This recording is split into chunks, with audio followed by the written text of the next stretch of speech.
రైతుల పొలాలు కొడతారా? ఇలా బంద్ పెట్టిన మైబాద్కు నీళ్ళు వస్తలేవు, డోర్నగర్కు నీళ్ళు వస్తలేవు, సూర్యాపేటకు తుంగతుర్తికి మునిపొచ్చిన నీళ్ళు వస్తలేవు, తగ్గిపోతున్నాయి. ఇదా మీ రాజకీయం? మీ చిల్లర రాజకీయం. మేడిగడ్డ కాడ ఉంటే అందులో 250 పిల్లర్లు ఉంటాయి, 250 300 ఉంటాయి.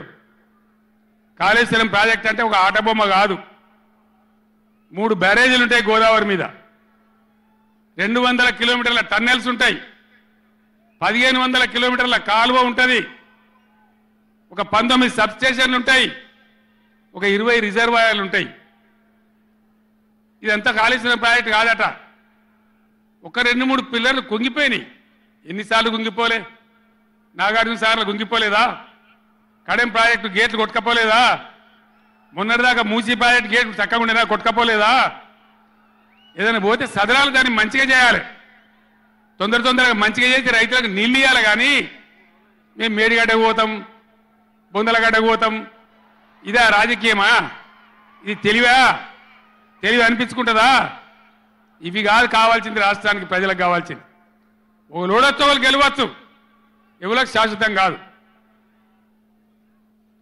మళ్ళా డబల్ స్పీడ్తో మేము అధికారంలోకి వస్తాం.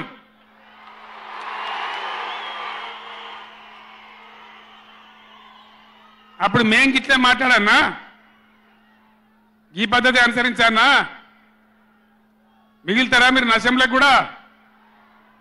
ఈ అహంకారంతో, దుర్మార్గమైన విధానంతో నదుల నీళ్ళ మీద నీకు అవగాహన లేదు. నన్ను అడగనట్టు నేను చెప్పు కదా, అడిగే సంస్కారం ఉంటుందా? తెలివి ఉంటుందా? అన్నా ఏం దగ్గర ఇట్లా అంటాను, కేఆర్ఎంపీకి అప్పచెప్పమంటాను, ఏం చేయాలి? ఈ పొన్నాల లక్ష్మయ్య గారు ఉన్నాడు, హరీష్ రావు ఉన్నాడు, నేనున్నా, కడియం సిఆర్ ఉన్నాడు, నీళ్ళ మీద పనిచేసిన వాళ్ళు ఉన్నారు. ఎవరిని అడిగినా చెప్తుంటాం కదా. మీకు తెలివి లేకపోతే అప్పచెప్పుడు, ఆగమవుడు, బడ్జెట్ ఆపి తీర్మానం పెట్టుడు. నేను ఒక్కటే మాట మీతో చెప్తున్నా, దయచేసి. నిన్న కూడా అన్నాను నాతో హైదరాబాద్లో, సార్ అసెంబ్లీలో తీర్మానం అయిపోయింది కదా, ఇంకా నల్గొండ, చెలో నల్గొండ ఎందుకని. అసెంబ్లీలో తీర్మానంతో అయిపోదు, చెలో నల్గొండతో కూడా అయిపోదు. దయచేసి ఎప్పటికప్పుడు కృష్ణా నదిలో బ్రిజేష్ ట్రిబ్యునల్లో మన వాటా తేలే వరకు, న్యాయమైన వాటా తేలే వరకు, మన నీళ్ళ హక్కులు మనకు దక్కే వరకు ప్రతి సందర్భంలో ఈ 5 జిల్లాల ప్రజలు, కృష్ణా పరివాహక ప్రాంతంలో ఉన్న 5 జిల్లాల ప్రజలు ఎప్పటికప్పుడు మనం పోరాడడానికి సిద్ధంగా ఉండాలి. ఈ సభ వేదిక నుంచి చెప్తేనే ప్రజలకు అర్థమవుతుందనే ఉద్దేశంతో నేను మీ అందరినీ శ్రమ పెట్టేయాలి సభ పెట్టిన తప్ప ఇది రాజకీయ సభ కాదు. ఇలా ఏ ఎలక్షన్ లేదు, పార్లమెంట్ ఎలక్షన్ కూడా ఇంకా 2 నెలలకు 3 నెలలకు ఉన్నది, ఇప్పటికిప్పుడేం లేదు. నేను ఇలా వచ్చింది రాజకీయాల కోసం కాదు. కాబట్టి దయచేసి మీ అందరిని కోరేది, ప్రజలు ఎప్పటివరకు అయితే మన హక్కుల మీద న్యాయమైన పోరాటాలకు సిద్ధంగా లేకపోతే బొండిగా విసికెత్తారు తప్ప మనకు న్యాయం జరగదు. అందుకని మీ అందరినీ కూడా ఇలా సభలో ఉన్న వాళ్ళను, టీవీలో నా ఉపన్యాసం వింటున్న వాళ్ళను మీకు దండం పెట్టి నేను చెప్తా ఉన్నా, నేను మీ బిడ్డను. 15 ఏళ్ళు పోరాడి సాగు నోట్ల తలకాయ పెట్టి చివరికి సాగు ధరదాకా పోయి ఈ తెలంగాణ తెచ్చింది నేను. అందుకే నాకు గర్జు ఉంటుంది, ఫికర్ ఉంటుంది, తండ్లాట ఉంటుంది, నాశనం కావద్దనే తపన ఉంటుంది. దీన్ని అర్థం చేసుకొని ఎప్పుడు యాక్షన్ కార్యక్రమాలకు పిలిపించినా ప్రభుత్వం యొక్క దమన నీతిని ఎండగట్టి రేపు చేయాలి, చాలా చేయాల్సి ఉంటుంది. ఇవాళకి ఇట్లా మోపు చేసిన కరెంటు రేపు ఇస్తారా? మార్చిలో, ఏప్రిల్లో, మే నెలలో ఇస్తారా? అసెంబ్లీలోనే జనరేటర్ తెచ్చిపెట్టిండ్రు, అంతపాటు గనులు. ఎన్నోసార్లు నేను చెప్పిన అసెంబ్లీలో మీరు విన్నారు. ఇదే నరేంద్ర మోడీ ప్రభుత్వం మీటర్లు పెట్టాలి, నా తలకాయ పోయినా సరే పెట్టాలని చెప్పిన నేను. 25,000 కోట్ల రూపాయలు ఇయ్యలే మనకి ఇవ్వాల్సినాయి, అయినా పెట్టలే. ఎందుకంటే నా తెలంగాణ రైతులు చెట్టుకోడు గుట్టకోడు అయినరు. హైదరాబాద్ పోయి ఆటో రిక్షాలు నడిపే గతి వచ్చింది. కాబట్టి వీళ్ళు మళ్ళీ ఒక దరికి రావాలి, పల్లెలు పచ్చబడాలి, రైతాంగం బాగుంటే అందరికి పని దొరుకుతుంది, చిన్న రైతు పెద్ద రైతు అందరు బతకాలని చెప్పి ఎంత మంచిగా వచ్చేది రైతు బంధు, ఎంత బ్రహ్మాండంగా వచ్చేది. మీ బ్యాంకులో పడి టింగు టింగుమని మీ ఫోన్లు మోగుతుండే. ఇప్పుడు బ్యాంకులో వడులు లేదు, ఫోన్ మోగులు లేదు. ఏం మోగుతుంది అంటే రోజు అసెంబ్లీలో అరుస్తా ఉన్నారు పనికి మాలిన మాటలు. అంతే కదా, మీరందరూ చూస్తున్నారు కదా. ఏం భయపడకుండా ఏం కాదు, మళ్ళా మనమే వస్తాం, అన్ని చేసుకుందాం, ఏం కానీయం తెలంగాణను. ఈ మధ్యలో కూడా వీళ్ళు దుర్మార్గం చేస్తే కొట్లాడదాం, పోరాడదాం, మన హక్కుల కోసం నిలబడదాం. రే ఆగురాబాయ్ ఆగో, ఏ ఆబా రాజశరెడ్డి, అరే ఎవడాడు ఈ సభరా బాబు, ఇది మన సభ కాదు ఇది. ఎందుక పిచ్చోళ్ళాడా?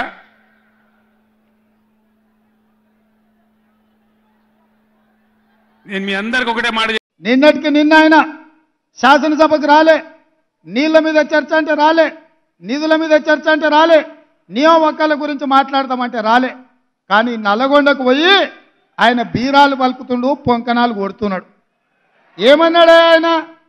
పాలిచ్చే బర్రెనిచ్చి దున్నపోతుని తెచ్చుకుని. ఇవాళ శాసనసభలో అటెండర్ ఒక ఆయన ఎదురుపడ్డాడు. సార్ ఒక్క మాట అన్నాడు. నేను అందరితో మాట్లాడతా, మీకు తెలుసు కదా, ఎవరైనా వల్కరిస్తే ఆగిన. ఏంది స్వామి చెప్పని. సార్ మీరు ఒక్క మాట చెప్పాలి, ఇవాళ సాయంత్రం ఎల్బీ స్టేడియం పోతురు కదా అని. ఏం సంగతి చెప్పన్న? ఏం లేదు సార్, మీరు చెప్పాల్సింది ఒకటే మాట, కంచర గాడిదని ఇంటికి పంపించి రేసు గుర్రాన్ని తెచ్చుకున్నారని మీరు చెప్పండి సార్ అన్నాడు. గత ప్రభుత్వంలో ఉన్న కంచర గాడిదను ఇంటికి పంపించి ఈ ప్రభుత్వంలో రేసు గుర్రాన్ని తెచ్చుకున్నారు. ఏ రేసుకు పోయినా ఆ గుర్రాన్ని గెలుపు. ఆ కంచర గాడిదకు మళ్ళా అధికారం అనేది కలలో మాట అన్న సంగతి మీరు చెప్పాలి సార్, మీరు చెప్తే నేను ఇంటా అని చెప్పి శాసనసభలో ఉన్న ఒక అటెండర్ నాకు చెప్పిండు. గా అటెండర్కున్న ఇంగిత జ్ఞానం ఈ రాష్ట్రానికి ముఖ్యమంత్రిగా పనిచేసిన చంద్రశేఖరరావుకి ఎందుకు లేదని నేను అడుగుతున్నా. ఆయన అంట మళ్ళీ వస్తాడంట. ఎట్లొస్తావా? నీ నడవనికనే చక్కలేదు, నీకు నడవనికనే వస్తలేదంటివి, వీల్ చైర్లో తిరుగుతున్నాంటివి, ఎట్లకెళ్ళి వస్తావు? ఎట్లకెళ్ళి వస్తావని నేను అడుగుతున్నా. ఒకవేళ నువ్వు రావాలనుకుంటే గిన్ని వేల మందికి వాళ్ళ ఉద్యోగాలు వచ్చిన వాళ్ళు ఊకుంటారా? వాళ్ళకు వచ్చిన నౌకరేంది? పోలీసు నౌకరే కదా, వాళ్ళు ఊకుంటారా? నువ్వు యాడికన్నా పోతే ఇవాళ ట్రైనింగ్ అయినాక రాష్ట్రం నలుమూలల ఈ యువకులే కదా ఉండేది. ఈ తెలంగాణను దోచుకున్న నిన్ను, ఈ తెలంగాణను నీ కుటుంబం కోసమే బలిచ్చిన నిన్ను ఈ పిల్లలు పోలీసులు అయ్యి లాఠీలతో 4 మోకాళ్ళ చిప్పల మీద కొట్టి తీసుకుపోయి లాకప్ లేస్తారు. ఇంతకాలం వాళ్ళ చేతుల పెత్తనం లేకుండే, ఇవాళ వాళ్ళ చేతులకే పెత్తనం వచ్చింది. ఎట్లా తిరుగుతావో తిరుగు. దానికంట ఆయన డైలాగులు కొడుతుండు, సంపుతారా సంపూర్ అని. నిన్నెవడు చంపుతాడా? సచినపావు. నువ్వు సచినపావును చంపనీకే మాకేమన్నా పిచ్చా? నీ పని అయిపోయింది, కేల్కతం దుకాన్ బంద్. ఇక చిన్నగా మళ్ళీ మొదలుపెట్టిండు సానుభూతి కథ. ఆయన మంచంలో వండుకున్నా, సావు నోట్ల తలకాయ పెట్టినా తెలంగాణ సాధించిన అని చెప్తే పిల్లలు చూడలేదు కాబట్టి నిజమేనేమో సారు ఏమైనా సావుకు దగ్గర పోయొచ్చిండేమో అనుకున్నారు. ఇవాళ నువ్వు ఆడే డ్రామాలు అన్నీ చూసిరు. ఉత్తప్పుడేమో బాగానే నడుస్తుండు, మీటింగ్కి రాగానే వీల్ చైర్లో కూర్చున్నాడు. మీరే చూసిరు కదా ఆయన నడిచేదిగిన. ఆడ వీల్ చైర్ ఏమో అవసరం ఉన్నదే? ఇక గిట్లున్నది ఆయన కథ. ఇప్పుడు ఆపరేషన్ లేకుండానే మోకాళ్లకు ప్లాస్మా ట్రీట్మెంట్. మీ ఆర్థోపెడిక్ సమస్యలన్నిటికీ రోబోటిక్ టెక్నాలజీ ద్వారా తక్కువ ఖర్చుతో శాశ్వత పరిష్కారం. Free consultation. ప్రతి ట్రీట్మెంట్ పై 20% డిస్కౌంట్. ఈ ఆఫర్ కొద్ది రోజులు మాత్రమే. త్వరపడండి. V9 hospitals 9281465842.